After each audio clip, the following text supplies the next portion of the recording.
My name is Sarah Pratt. I'm a visiting research scholar at University of California, Berkeley, and my research topic is humanity and literature in the age of artificial intelligence. Now I would like to introduce you the participants to the keynote interview today. Brian Merchant is the technology columnist at the Los Angeles Times. He's the author of Blood in the Machine, The Origins of the Rebellion Against Big Tech, which was published by Little Brown in 2023. He's also the author of The One Device, The Secret History of the iPhone, which was published in 2017. He's a founder of Vice's speculative fiction outlet, Terraform, and writes about technology, artificial intelligence, and automation. One of the interviewers is Evie Shockley, the Zora Neale Hurston Distinguished Professor of English at Rutgers University, is a poet and literary scholar. Her books of poetry, most recently including Suddenly V, Semi-Automatic, and The New Black, have earned the Hurston Wright Legacy Award twice. She's also the author of Renegade Poetics, Black Aesthetics and Formal Innovation in African American Poetry. Shockley has received the Poetry Society of America's Shelley Memorial Award and the Lennon Literary Award for Poetry, and has been named a finalist for the Pulitzer Prize and LA Times Book Prize, among others. The other interviewer is Michael Zalai, is a professor of English and film and media at the University of California, Irvine. He worked for many years as a production consultant in Hollywood, developing pilots for HBO in particular. He has published widely on literature, television, and film. His most recent book is Second Lives, Black Market Melodramas, and Reinvention of Television. Both were published by Chicago Press in 2023. Thank you for that introduction. Turning over to Evie Shockley for the first question. Thanks, Lauren. Good morning, Brian. How are you? Well, thanks. How are you? Good, good. So I'm going to ask some questions that come out of, my own sort of approach to thinking about AI, which is as a writer, a poet, and a teacher of students who need to do analytical and creative writing at different times. And I think two of my concerns are related, and it's basically kind of an issue of what ChatGPT or these large language models of AI are in relation to human writers, right? And one way of thinking about that is in terms of their dependence on us. And another way of thinking about that is in terms of their making us obsolete, right? And so maybe I'll just start with the first part of that. If you could talk a little bit about how the use of these AI chatbots depends on the previous work of writers, published writers whose work is under copyright. These are the issues that underlie the lawsuits by the Authors Guild and other writers, and against OpenAI, Meta, Google, and other companies involved in this. If you could just talk about like what the issues are as you see them, and how we might think about what benefits and maybe disadvantages will come out of those lawsuits, depending on how they unfold. Yeah. Well, where to begin? The problems with the LLMs and the way that they have been trained and deployed are just so numerous. And it's basically problematic decision after problematic decision. It's just like it's a layer cake of nightmares that authors and writers and poets and creative folks are now dealing with. Right from the very beginning. So for the first thing, I mean, a lot of this is going to come back to, the way that these models were developed and built, and to what purpose that they were being envisioned, being built for at the time. And, the answer is most of these models that are now most prominent have been developed by some of the biggest tech companies of the last 20 years, maybe ever, with sort of unchecked power and little accountability and less transparency. So we're seeing this very top-down approach to developing these tools in the first place. And that means that a handful of, extremely well-off, extremely powerful, well-positioned, mostly white guys in Silicon Valley are making the decisions about how to deploy the AI that's now affecting, everybody who's picked up a pen in the last 20 years. Out of that, more specifically, we have, seen the next level. There's all these ethical issues in how they built these things, and that is, at least in terms of the ones that we know about, because some of them are under lock and key, but Meta's Llama system, we now know for a fact, was trained on books that were not only vacuumed up by the system, by the large language model, wholesale without consent, but they were using pirated works in the first place. So that's going to be an interesting legal issue to look for. So yeah, right from the get-go, there's dubious legality. There's no consent. There is a willingness to trample or sort of obfuscate, in the most sort of generous terms, legality of these works. And that is a common feature we see time and again.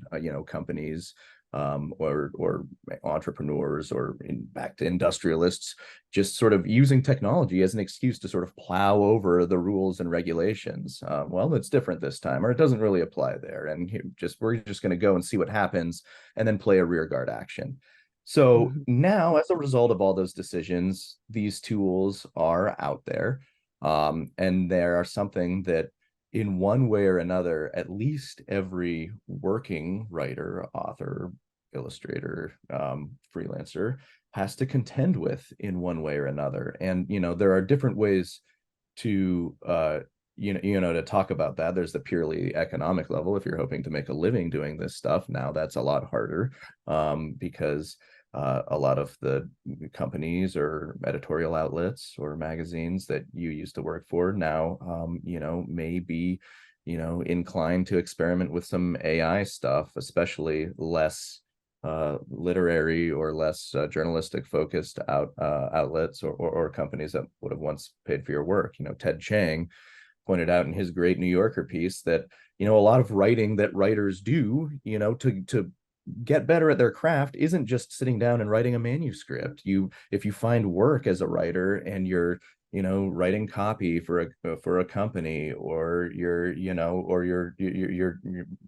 the modern day, you're producing content for blogs or whatever, that's invaluable work. That's invaluable practice in learning how to write and how to construct sentences and thinking about it, and all that stuff stands to be impacted or wiped away. I've talked to a lot of writers and illustrators who have seen their clients just not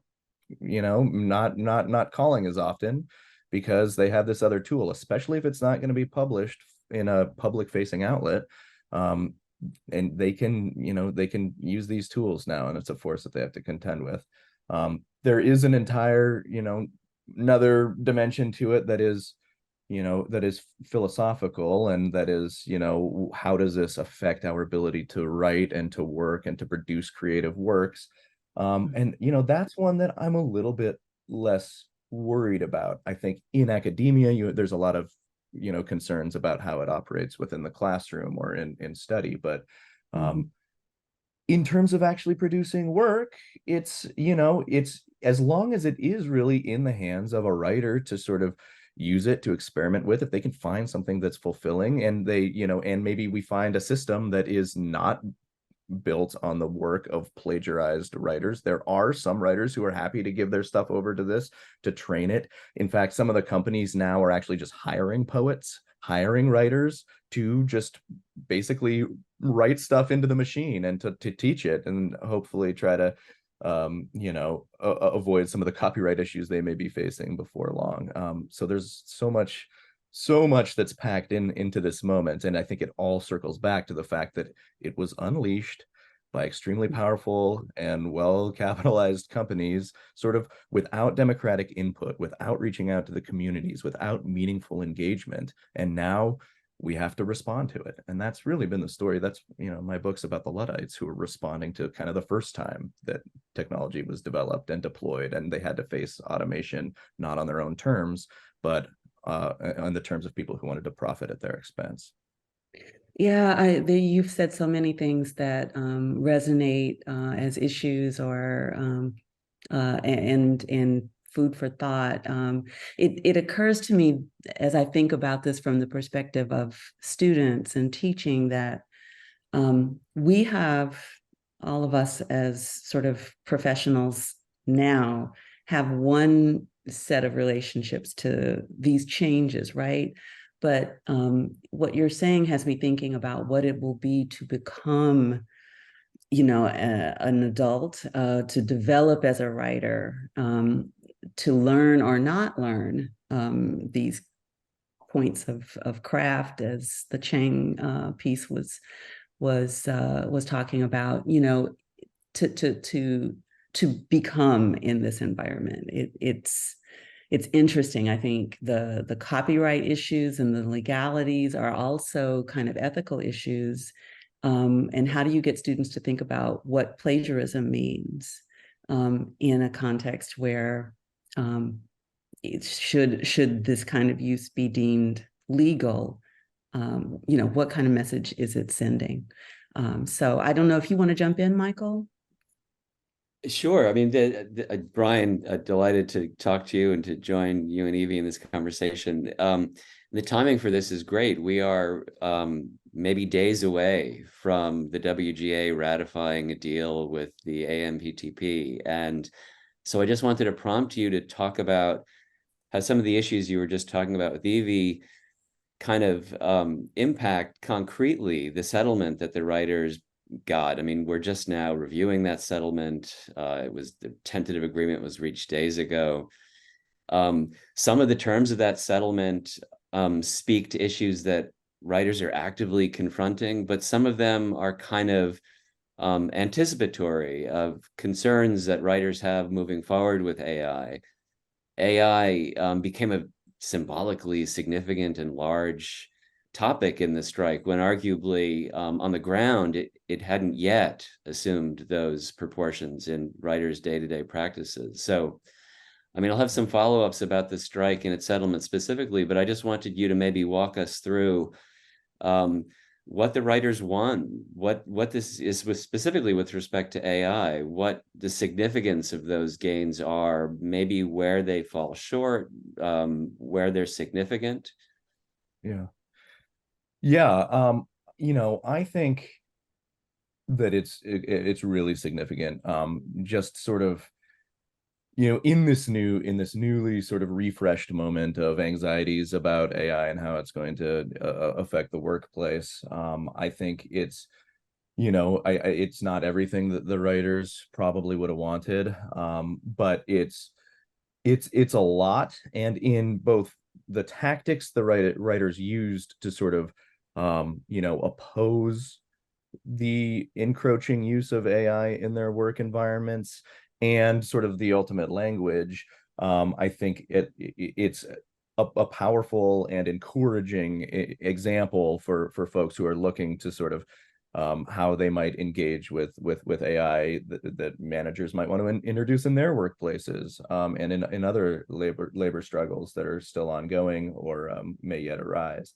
So the first thing I'll say is that, yeah, as you hinted, this wasn't really the top of mind. This wasn't the first sort of, you know, issue that it wasn't, you know, keep AI out of the Raiders room was not the first bullet point when they sat down to bargain all those months ago. It only kind of became that way after the studios sort of resisted the writer's proposal, which was to say the studios may not use AI to create scripts that they then have ownership over. So they said, I've talked to a number of writers on the picket lines and in the bargaining committee, and they thought that was going to be a gimme, because for one thing, all the copyright issues with using AI in like a major motion picture or a Netflix streaming series were far from resolved. So they kind of figured that, hey, this is just something that we can all agree on. But the studios came down and they basically said no. The implication being, we want to reserve the right to be able to do this. And that was one of the real galvanizing moments in the strike. I think it's what helped sort of you know, excite SAG-AFTRA and sort of you know, empowered them to take a similar stance, because they're worried about similar issues like AI models being used to replicate the likeness of background actors and then being able to use that in perpetuity, which was something that became a focal point of their strike. They're still on strike. But it was a really kind of forceful refusal. It became that way, I think, when it became clear that so many of the membership were also opposed. That you go down even a week into the strike, or 2 weeks into the strike, after that AI sort of confrontation started being litigated, you walk the picket lines, and what do the writers want to talk about? They want to talk about AI. They want to talk about this existential threat, as they viewed it, to their industry, to their work. And so that tactic of basically, you know, refusing to let the studios use this to try to keep it, you know, to keep some control over the labor process, I think that they really embraced what's basically a Luddite tactic, a modern day Luddite tactic. You know, they don't have a hammer, they're not smashing a machine, but they are saying no. And it is a novel tactic because for the last 10, 15 years, I think a lot of people have really felt like it's futile to sort of resist a new technology, even if it is something that's going to demonstrably degrade or devalue their work or their working lives. So I think it felt really empowering to a lot of people. You see the Gallup polls that emerged throughout the course of the strike, even months into it, where usually our technology sort of innovation loving you know, American culture might say, oh, let's get these guys back to work and let's get some more Star Wars movies or something. But no, they were 72% in favor of the writers, 19% you know, in favor of the studio heads. And that's because everybody's feeling this anxiety right now. I think everybody's a little bit worried that AI is going to disrupt or degrade their workplaces. You know, ultimately, maybe a little bit worried that it's going to take their jobs. That's less likely to be the case. So they held the line for, you know, 5 months, and they won a lot of great stuff. And the more concrete stuff that they won was, you know, not AI. You know, it's better pay.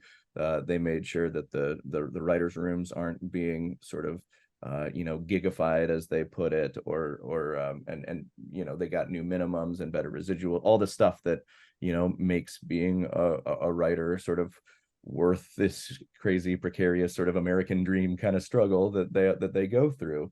And the AI is really interesting. I know I've gone on long already for a second, but I'll just say that, you know, it's not perfect and it is a little bit ambiguous, but what it does say is that the studios do not have the power to write original scripts with AI, meaning they can't just churn something out and then take it to the writers and pay them a rewrite fee and maintain all of the earning power that they would have had otherwise, which was kind of ultimately what the fear was that they wanted to do. And I think barring all those legal issues that AI is experiencing, what they would have ideally done. I think there's probably people in the upper echelons of the studios that were probably, pretty sanguine about the technology and thought maybe this stuff can write the next Marvel movie or whatever. How hard can it be? That's what a lot of the studios, ideally as a cost-cutting measure and a way to sort of avoid those unruly writers' strikes in the future. That would have been an ideal scenario for them. But by staging this resistance,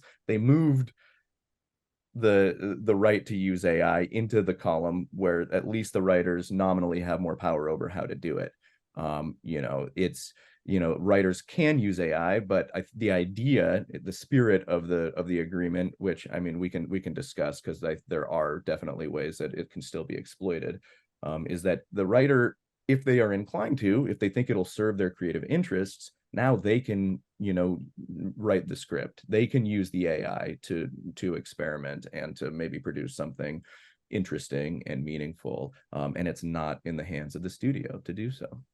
So and that's wonderful. And yeah, you're absolutely right. I mean, even though the screen actors and the writers were describing fundamentally different technologies when they were invoking AI, I mean, kind of filling in faces and syncing lips to foreign languages in the dubbing of films for the actors, and whereas generative AI, machine learning use for the writers, it did, as exactly as you say, galvanize them as if they were kind of together facing a similar issue, which issue is about the kind of outmoding of labor and the replacing of people with some form of automation.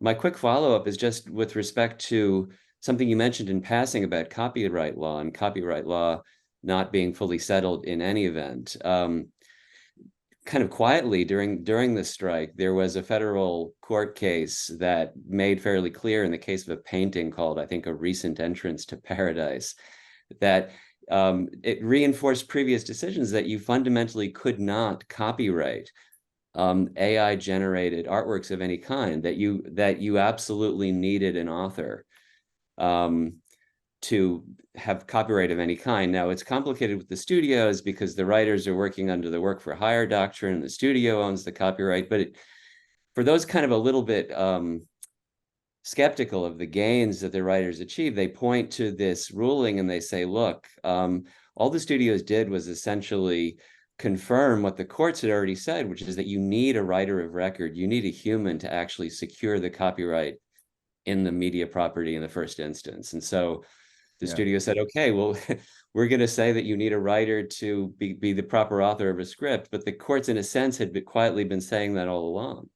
Yeah, they absolutely had been. But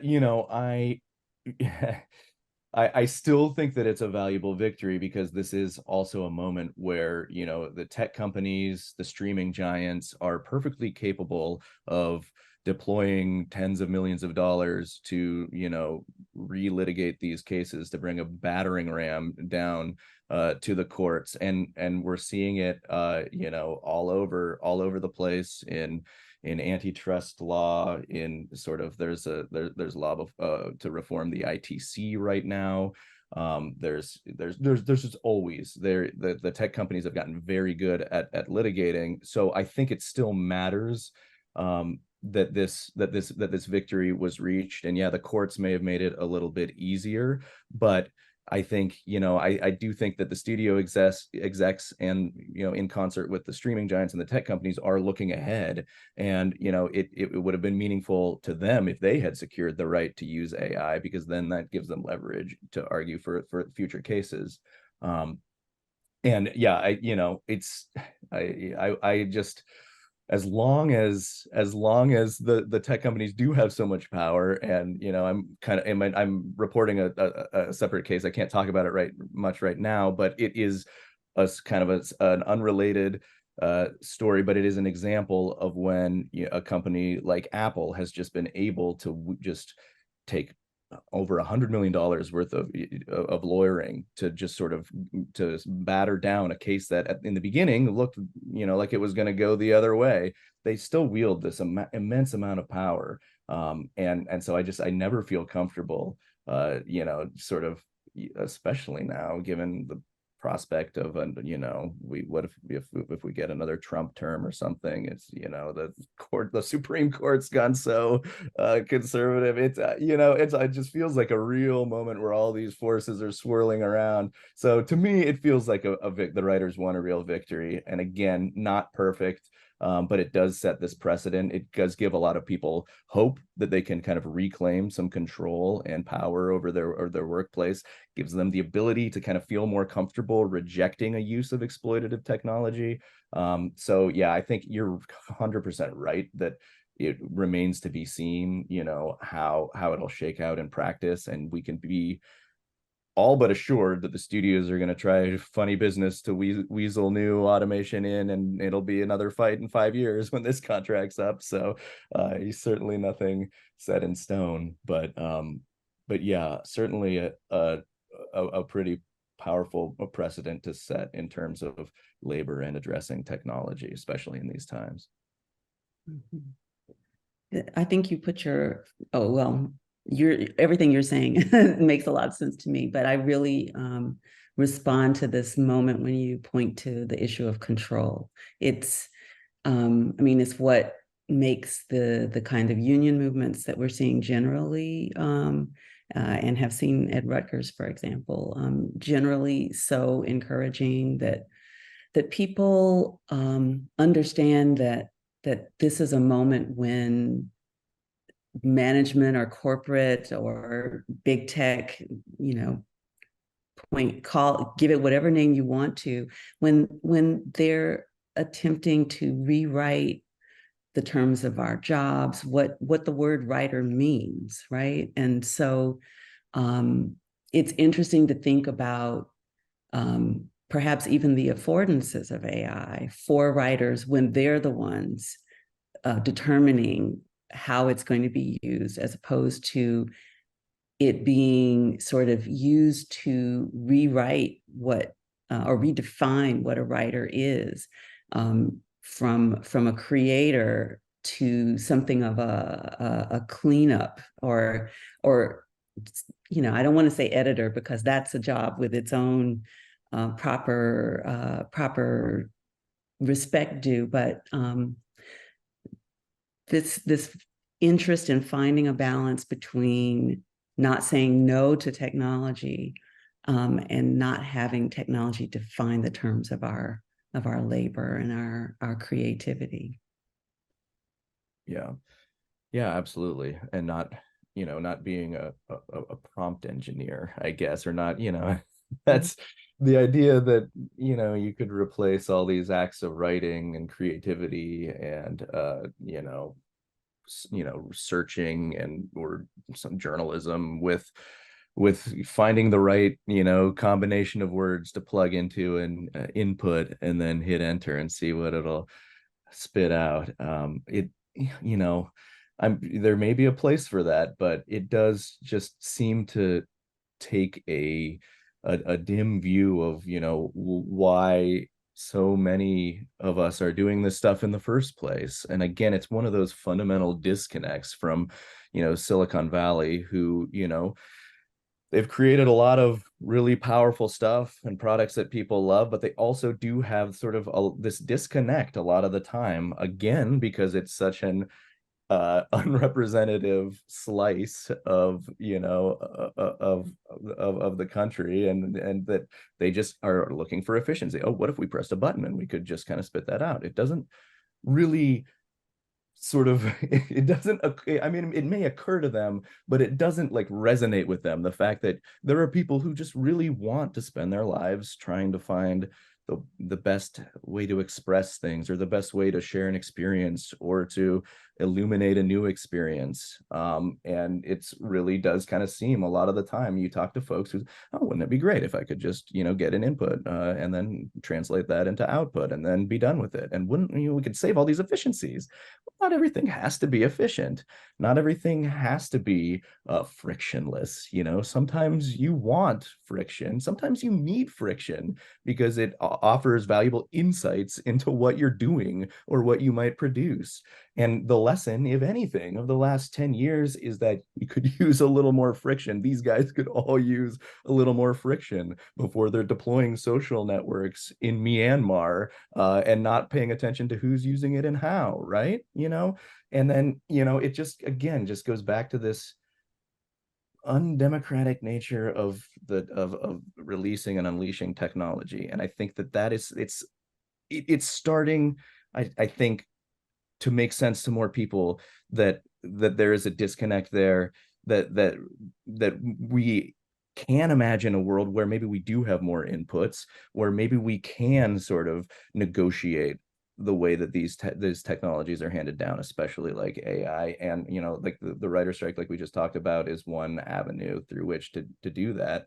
But we're going to have to look a lot further too, because a lot of writers, a lot of working writers, working artists, practicing poets, and it's by definition a much more atomized practice. You're doing it alone, and you're doing it not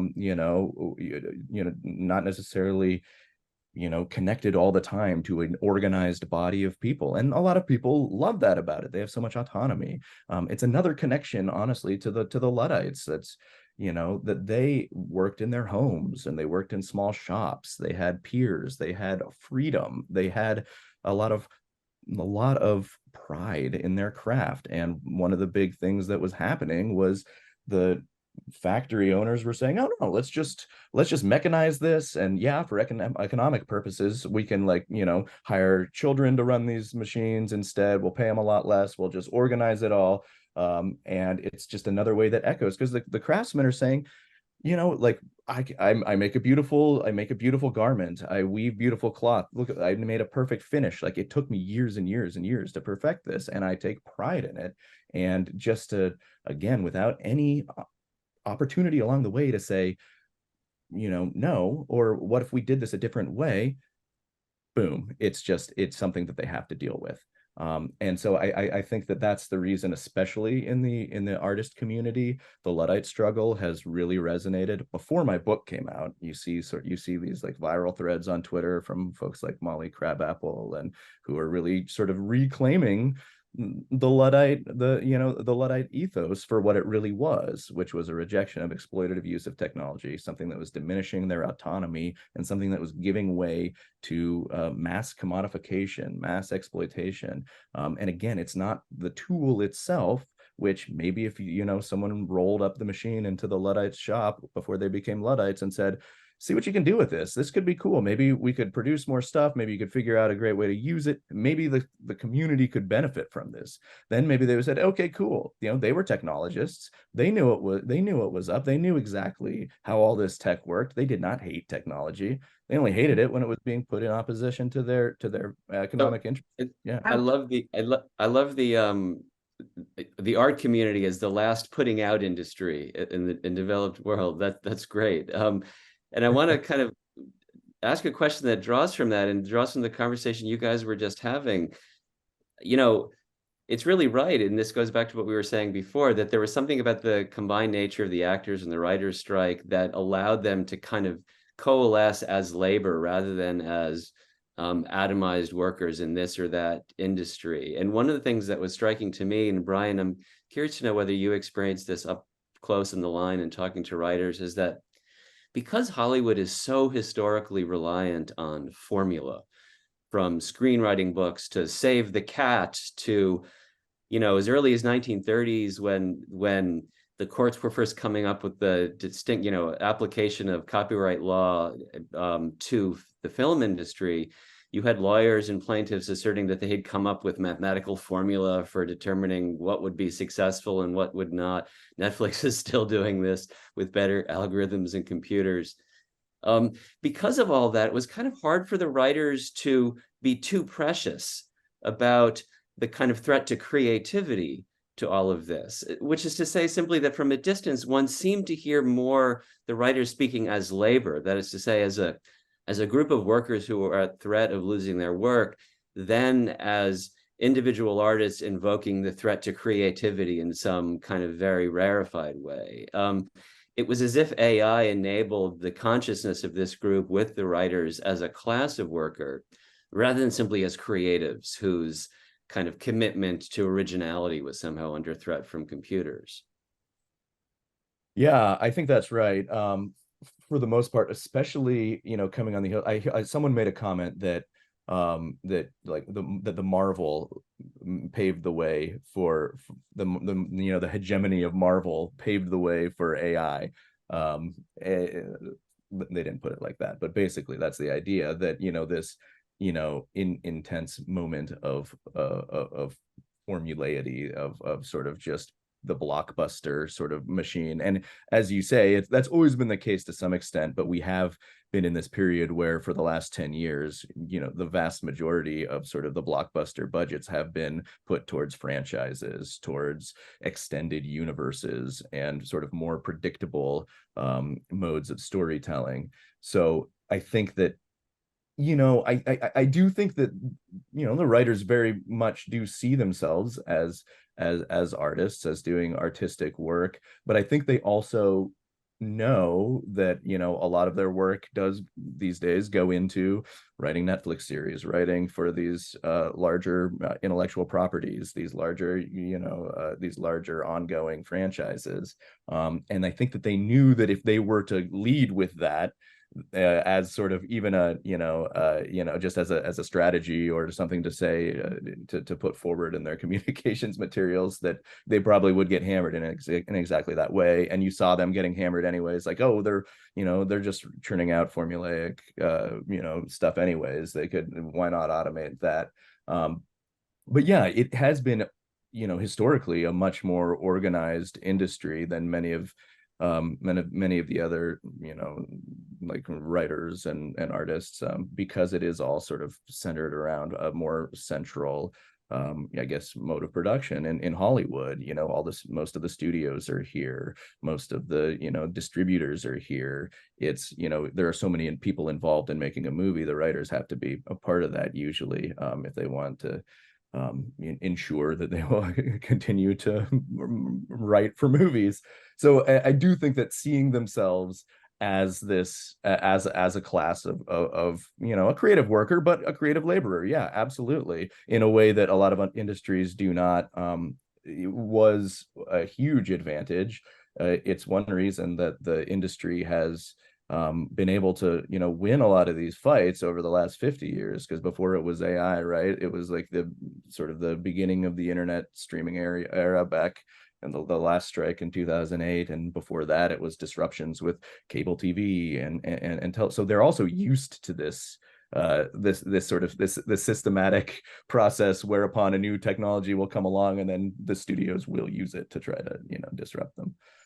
So, Brian, this is a perfect opportunity for me to exercise some moderator's privilege by asking a quick follow-up, which is that, in precisely that vein of, one technology leads to another disruption or degradation, I didn't notice you mentioning as one of the big wins the fact that Netflix and other streamers would no longer be able to conceal how many people were actually watching a show. And, that seems to me, more, I see Michael is not convinced perhaps, but that seems to me to be interesting in light of all the other things that AI, which is really about putting data behind paywalls and having it be useful to a very small proprietary group of actors, but not others. Can you say more about that? Yeah, or Michael, did you want to weigh in before I did? Well, I mean, the issue of data transparency, right? So the writers won a modified kind of residual that is determined by whether or not 20% of a given streamer's regular audience watches a particular show in a particular time frame. But they're still pretty jealously guarding the actual numbers of it all. And there's, as Brian knows better than I do, there are any number of reasons why the studios are jealous about releasing those. So they did win a qualified gain, but there is no data transparency still as such of the kind that most people complained about heading into the strike.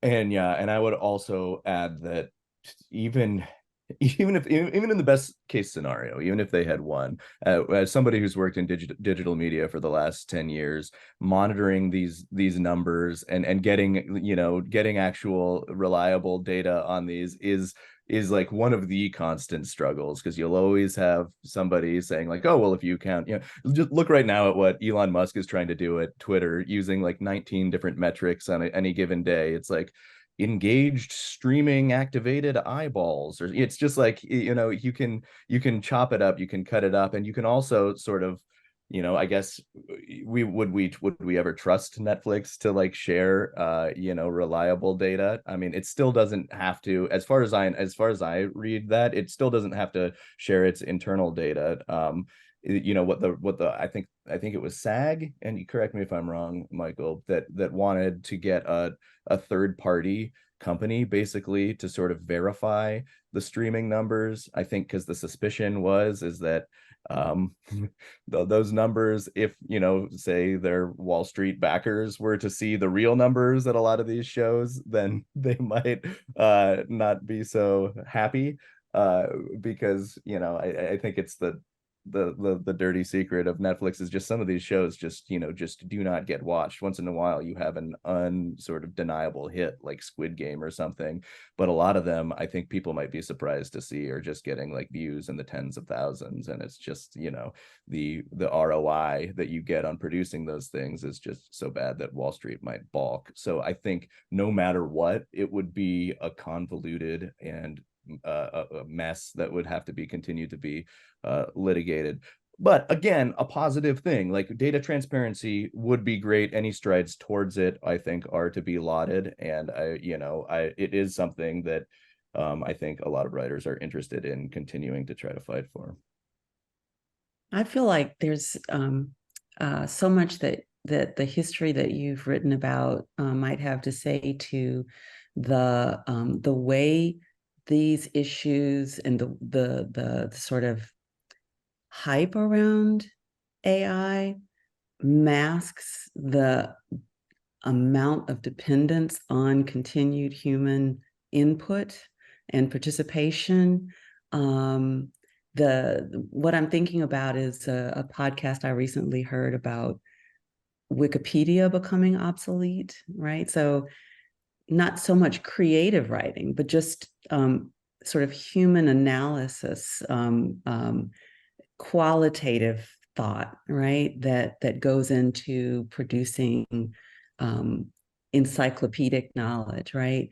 That the chatbots can reproduce what is already in the systems that they mine for information, but if those systems aren't continually updated by more human analysis, more of our human intelligence at work, they become, I guess they kind of fold in on themselves, for lack of a better metaphor. I was wondering if you would talk about that kind of masking of the dependence of machine and technology on continued human participation that just gets devalued and undercompensated, basically.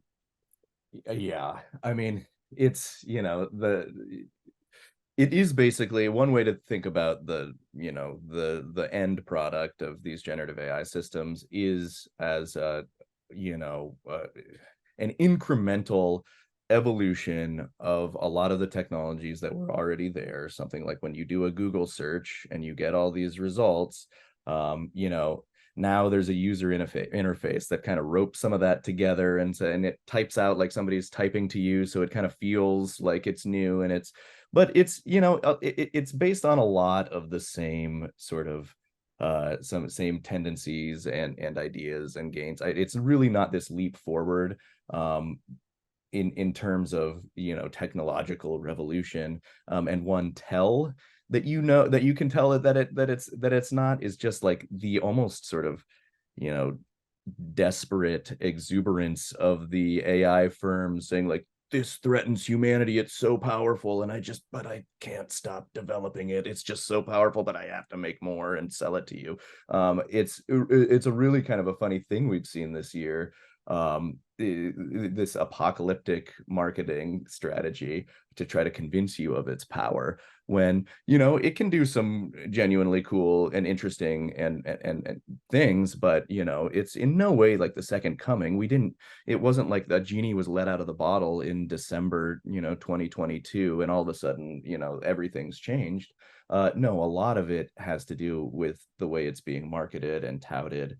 And all of that also serves to obscure what are really still vast and winding supply chains, data supply chains, basically, with human labor attendant to every node point there, starting from, you know, the labor that has to be input in the first place. I mentioned how people are being hired kind of on a contract basis to just like give the AI good material, because as you said, it does eventually become an Ouroboros sort of eating its own tail. And, you know, a lot of people have kind of speculated that we may actually have already seen sort of the best in what AI art and especially an AI text has to offer, because, you know, if these tools do get adopted, you know, en masse, then it's just going to be a bunch of sort of like weird images of people with 6 fingers sort of getting fed back into future, you know, generators. And, you know, maybe it could get better, or maybe it'll just kind of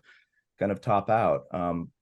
But so you have people who have to put the stuff in, you have people to monitor the results and do quality assurance, basically. And these people are just like content moderation and any other, you know, part of the industry, are just exposed to horrible, like, you know, stuff, you know, material. Then their job is to flag it before somebody, you know, types something into ChatGPT and gets a totally offensive and grotesque response. This is really hard work. It's usually, you know, outsourced to third-party companies that then, you know, are not entitled to the same benefits that somebody working at Google has.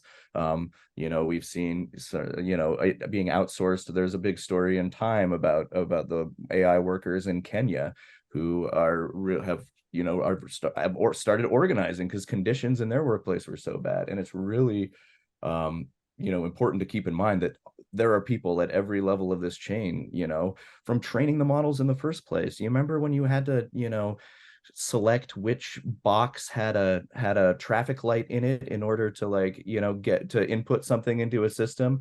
You're helping to train an AI there. They have people, you know, hired in Mechanical Turk to help sort of train these systems for you know, dollars a day. Well, they had people in refugee camps who are being put to this sort of data work. It really does mask this vast sort of world of invisible labor, or ghost work. I think it was memorably put by some great scholars. Phil Mary Jones. Gray and Suri is the last name of her co-author. So we have time for one last question from Michael, and then we're going to open things up. Brian, thank you so much for being here and talking with us. So much of what you've written, I've read your iPhone book. I'm eagerly awaiting your second one. Involves a kind of looking backwards and using the past to kind of tell a long frame story about the present. My last question is asking you to look forward and be a prophet for us. And since I'm the designated industry strike person, it's going to be about the industry. You know, when some of these large disrupting tech firms first showed up on the scene and got engaged in media production, they weren't signatories to the NPT. And my question now is about companies that still aren't, like NVIDIA, these kind of machine learning generative tech companies who aren't bound by this agreement and who are experimenting aggressively with AI in the creation of scripts. All the things that terrifies writers are kind of now being done outside of this agreement. And there's a lot of speculation about what future role they might have in the industry, precisely because they're kind of an unregulated third party right now that can kind of do what it wants until such moment that it gets involved more immediately. in film and TV production. So the question really is just kind of looking ahead. How do you see some of these non-industry players becoming integrated into, or entering the industry, muddying the waters, muddying the terms of the deal that was just made between writers and studios? Anything on the horizon that you think we should be looking for? Yeah, that's a really interesting question. I mean, now NVIDIA has a huge vested interest in continuing to sort of ramp up and hype and engage in the generative AI game, or the LLM game, and because they're making the chips, and they joined the $1 trillion club. I don't know if they still are, whatever, it fluctuates, but they hit that mark for the first time in the run up to this, which I think also illuminates a whole nother sphere, which is all this computing power that's going into creating all those things. So I think that it is harder to just to sort of argue the labor case for writers in the lens of a chip maker, but in the interconnected sort of global economy that we have now, that eventually is part of what we're going to have to do. My sense is that there's already, just like we saw with Bitcoin and the cryptocurrency craze, when it became clear how much energy consumption those endeavors cost, because they're just running all these calculations, and similarly required a vast amount of computing power to do so. You might remember some of those memorable images of a Bitcoin mine being set up right next to like a place where natural gas was extracted, so they could just pump it directly into the system. I think we're just starting to scratch the surface on that. And that's going to mobilize a lot of people to sort of push back on from a different angle. I don't have a great Luddite prophet manifesto ready to how we take on NVIDIA at this moment, but I do think you're I do think you're absolutely right that it's something that needs to be part of the equation and part of the awareness. So much again, I'll harp on it once again, that it's so much of this comes from this current mode of technological deployment, where we're always fighting a rearguard action. And the first thing that emerged this time is the fact that generative AI now poses a threat to so many different workplaces in different ways. So that's where the resistance emerged first. With Bitcoin, it kind of got more quickly centered around the environmental and hardware concerns. Yeah, I'd say one strategy with NVIDIA could be forcing them to watch only the things that they produce with generative AI in their leisure. And if they're content on that diet of bot generated creativity, quote unquote, then Lauren, maybe we reevaluate. Lauren, the scary thing is that they would be content. They would just count their money all the while, right? Yeah. So I'm happy to turn over to Teresa Ramoni, who has a question. Yes, thanks. This has been a great conversation so far, and I'm happy to weigh in here. So I want to return to kind of a couple of things we've been talking about and on this side of ethics and training. So I know that the New York Times, for example, and I'm sure some other outlets reported in their breakdown of the strike. And again, this hasn't been, ratified, so the language could change and whatnot. But they reported that currently studios will have a right to train AI using scripts that they own. So my first part of the question would be just to specify if that is, in fact true, and what other materials could be used to train AI. That's the first part of the question. And then I'm just wondering, the language of training is so particular, and it implies like training for what, right? This training for an event, for an outcome. So I just wonder what and it's kind of related to Michael's question of asking us to look into the future, but what this training could do. And I mean, I have this image when Watson was on Jeopardy. I think I was in like grade school, and you had Watson competing, and all the IBM guys who made Watson were in the audience cheer, and it was kind of like crazy to just conceptualize and take that all in.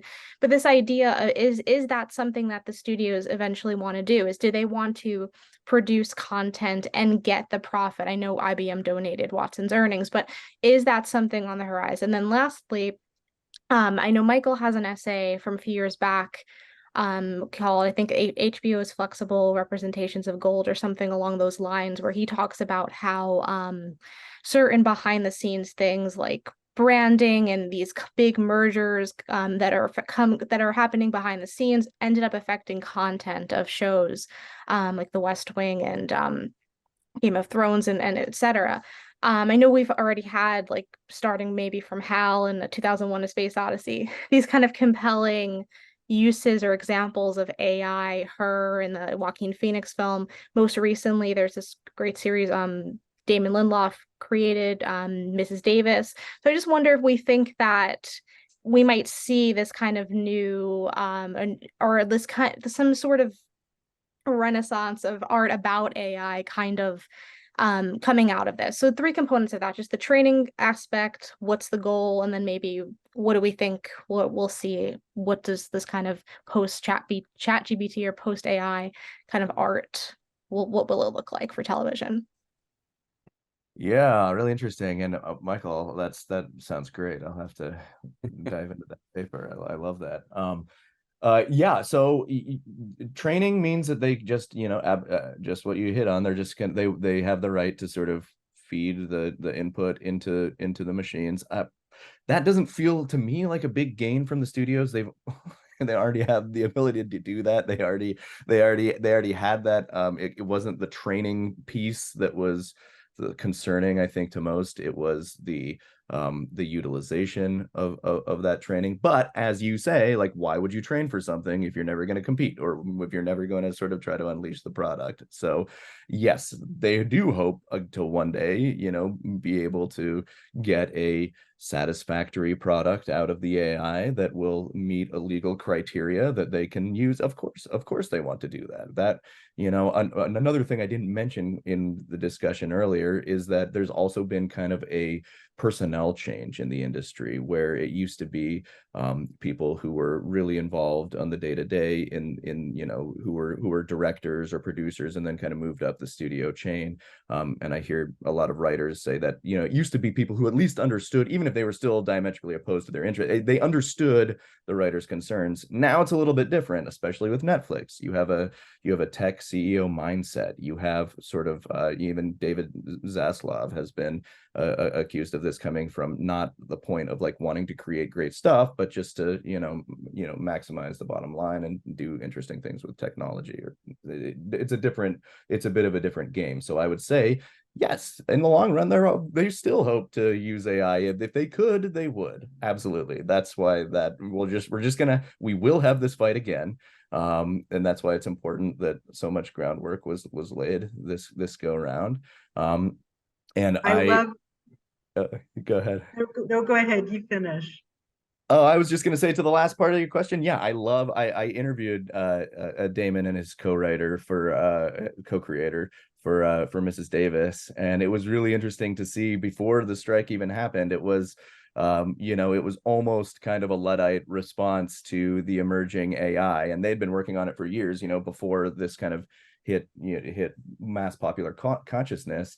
But I think that he saw him down at the picket line with a sign that said, I think Alexa will not replace us. So this is top of mind for him as well, and I think that is already manifesting in the art. That's a great example. What a wonderful conversation this has been. I cannot thank all of you enough. Sarah, thanks for the wonderful introductions. Kelsey, amazing project manager. Evie and Michael. It was an inspired invitation to bring you two together. And Teresa, wonderful having your thoughts. Brian, I can't wish you more success with the wonderful book, as the 19th centuryist in me is so excited about the neo-Luddism that we are looking to you to help us to live every single day. I love the idea of the fight is continuing. So thank you very much to everybody, and we'll move on to our next keynote panel.